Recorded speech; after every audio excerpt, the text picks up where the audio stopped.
राज्यसभेसाठी महाविकास आघाडीमध्ये शरद पवार यांच्या नावाबाबतीत एकमत होत आहे का? कारण आज असं कळतंय की महाविकास आघाडीच्या आमदारांची बैठक आहे या राज्यसभेच्या जागेसंदर्भात. ही एक प्रक्रिया असते.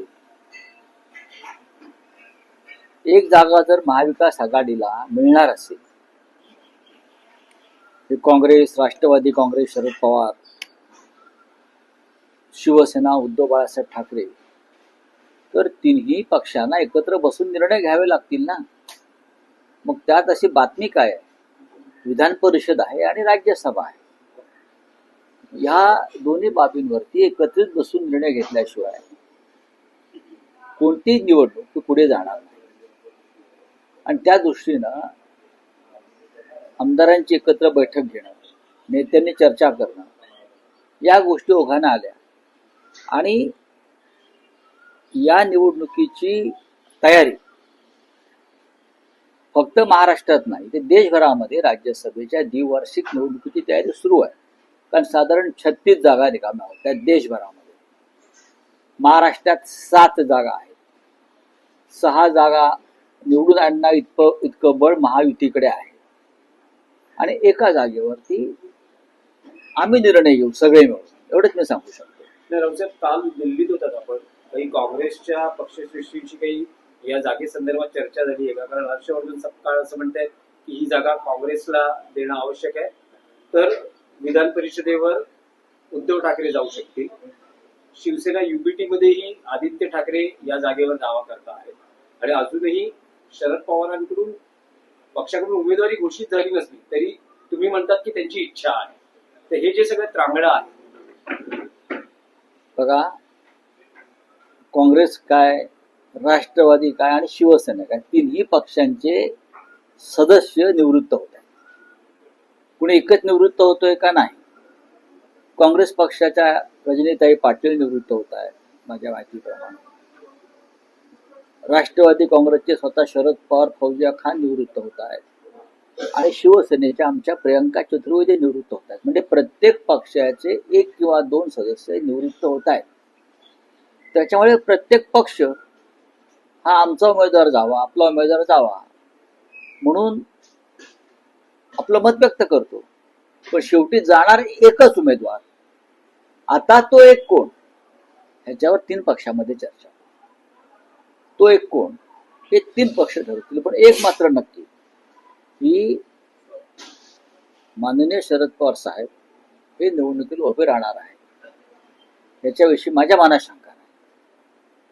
ओके, समजा जर शरद पवार असतील तर ही निवडणूक बिनविरोध होईल हे मी कसं काय सांगणार? मुळात शरद पवारांची उमेदवारीवरती चर्चा होईल ना महाविकास आघाडीमध्ये. शरद पवारांसारखा ज्येष्ठ नेता या देशातला जेव्हा इच्छा व्यक्त करतो की मी अजून एक संधी घेणार आहे, तेव्हा त्याच्यावर 3 पक्षामध्ये चर्चा होईल आणि त्यानंतर आम्ही पुढे जाऊ. मध्ये आपण म्हणताय की समन्वय होईल एकत्र, परंतु असा एक प्रश्न निर्माण होतोय, कारण जे आपण घडामोडी पाहतोय, काल देखील पायऱ्यांवर विरोधकांनी मवियाचं आंदोलन झालं, मात्र तिथे आपल्या पक्षाचे आमदार नव्हते. आणि असं काही महाविकास आघाडीमध्ये कुठली तडे किंवा मतभेद नाही आहेत. सकाळच्या वेळेला आंदोलन होतं, आमदारांना कधी कधी पोचायला उशीर होतो.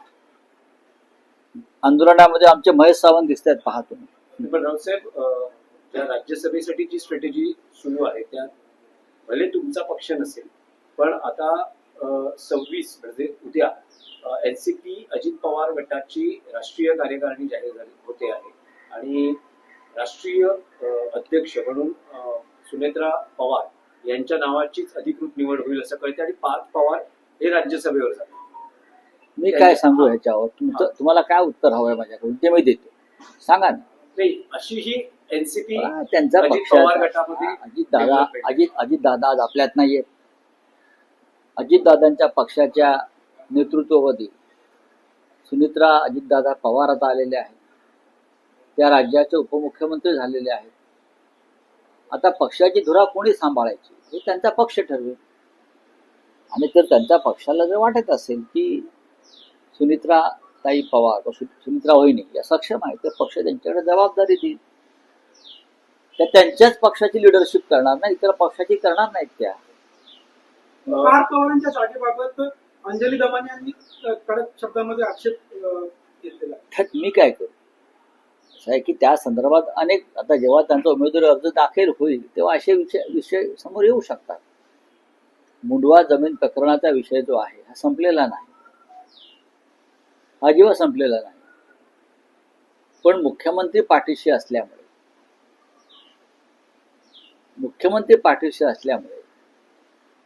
अशा प्रकारचे विषय हे दडपले जातात.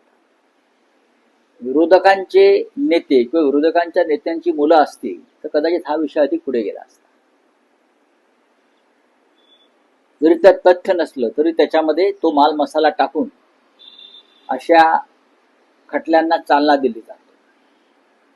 पण तुम्ही सत्ताधारी एकत्र आहात, त्याच्यामुळे आपल्या महाराष्ट्रामध्ये कायद्यापुढे सगळे समान नाहीत, हे सिद्ध होतं. पण राऊतसाहेब, पार्थ पवारांना राज्यसभेवर कोणताही अडथळा न आणता त्यांची वर्णी लागावी यासाठी मुंडवा प्रकरणात त्यांना क्लीन चिट देण्याची घाई केली जाते. नाही, मी असं म्हणणार नाही. माझ्याकडे काही माहिती नाही त्याविषयी. अहवाल वाचला नाही, अहवाल अजून उघडलेला नाही. चंद्रशेखर बावनकुळे यांच्या खिशात ते पाकिट आहे अहवालाचं असं ते म्हणतात. ते आता कधी फोडणार आहे थुके लावून मला माहित नाही.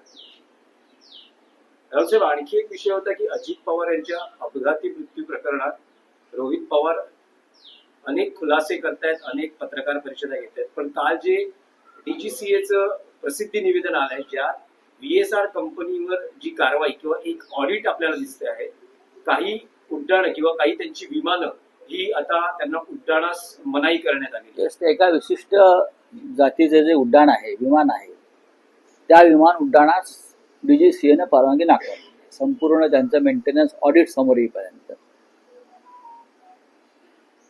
रोहित पवार यांनी जी लढाई लढली आतापर्यंत त्याचा विजय आहे, लहानसा विजय. आणि यापुढे अजून एक मोठी लढाई ते लढतील असं मला दिसतं. आज त्यांच्यात आणि माझ्यात या विषयावर चर्चा आम्ही करणार आहोत. मी सुद्धा काही गोष्टी समजून घेणार आहे. आणि मला असं वाटतं की कोणीतरी ही लढाई पुढे नेली पाहिजे. अजितदादांच्या निधनानंतर सगळे आजही ज्या पद्धतीचं मी वातावरण शोकसभेत पाहिलं मी शोकसभेतलं वातावरण, पहिल्या रांगेमध्ये कसे हास्य विनोद चालू होते वगैरे सगळं आम्ही पाहिलंय, महाराष्ट्राने पाहिलेलं आहे. पण त्यांच्या कुटुंबातला एक तरुण नेता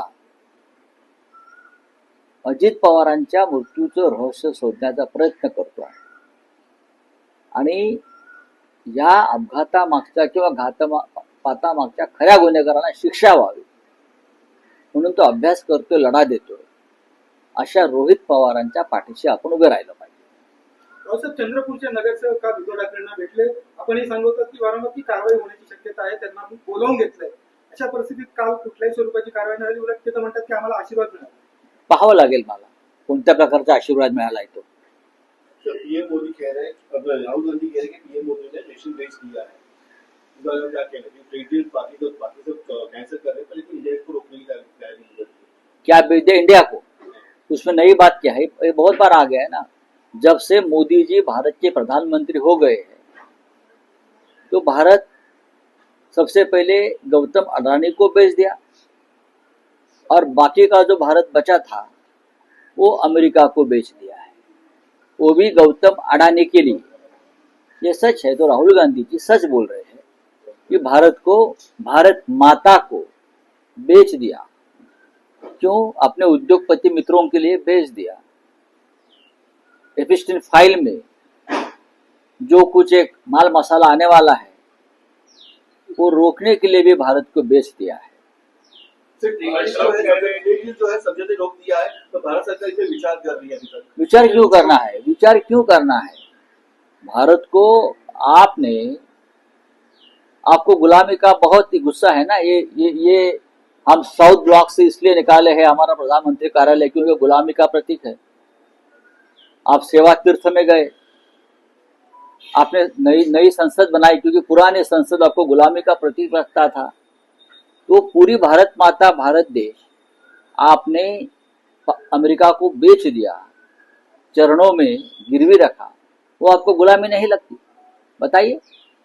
आताच तुम्ही अमेरिकेचा उल्लेख केला, प्रत्येक वक्तव्यावर ट्रम्प क्रेडिट घेताना दिसत आहेत. आता पाकिस्तानचा वॉर जर आम्ही थांबवला नसता तर पाकिस्तानचे पीएम वारले असते असं देखील ट्रम्प म्हणतायत. त्याचाच अर्थ इंडिया जिंकली की नाही हा प्रश्न तिथं ट्रम्पच उपस्थित करतायत. आणि ट्रम्पने कायम नरेंद्र मोदीच्या लिडरशिपवरतीच प्रश्न उपस्थित केले आणि नरेंद्र मोदी काहीच बोलत नाहीत.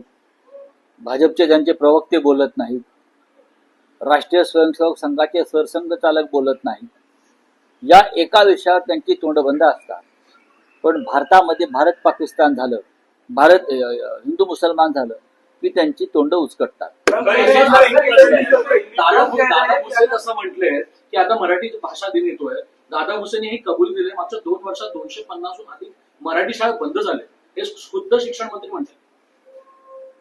हो, शिक्षण मंत्री म्हणतात, त्याला शिक्षण मंत्री जबाबदार असं मी मानत नाही. कोणताही म्हणजे दादा भुसे म्हणत नाहीत, इतर सुद्धा मराठी शाळा का बंद पडतात याचं आत्मचिंतन मराठी समाजानं केलं पाहिजे. आम्ही आमची मुलं मराठी शाळेत का घालत नाही? आमची मुलं एक तर परदेशात जातात शिकायला, आमची म्हणजे आमची नाहीत, आमची मराठी शाळेतच शिकली आहे बरं, किंवा कॉन्व्हेंट इंटरनॅशनल स्कूलच्या नादाला लागलेली आहे. त्याच्यामुळे महाराष्ट्राचं आणि मराठी संस्कृतीचं अतोनात नुकसान होत आहे, हे लक्षात घ्या. त्याच्यामुळे मराठी शाळा बंद पडतात. त्याला जेवढं सरकार जबाबदार आहे त्यापेक्षा जास्त मराठी माणूस जबाबदार आहे. अगर हम हस्तक्षेप नहीं करते तो पाकिस्तान के प्रधानमंत्री की मौत हो जाती। ठीक है, प्रेसिडेंट ट्रम्प के पास ज्यादा जानकारी है. फिर ऑपरेशन सिंदूर क्यों रोका मोदी जी ने? पाकिस्तान को तो विश्व के नक्शे से खत्म करने की भाषा चल रही थी ना मोदी जी की और राजनाथ सिंह जी की, तो करना चाहिए था.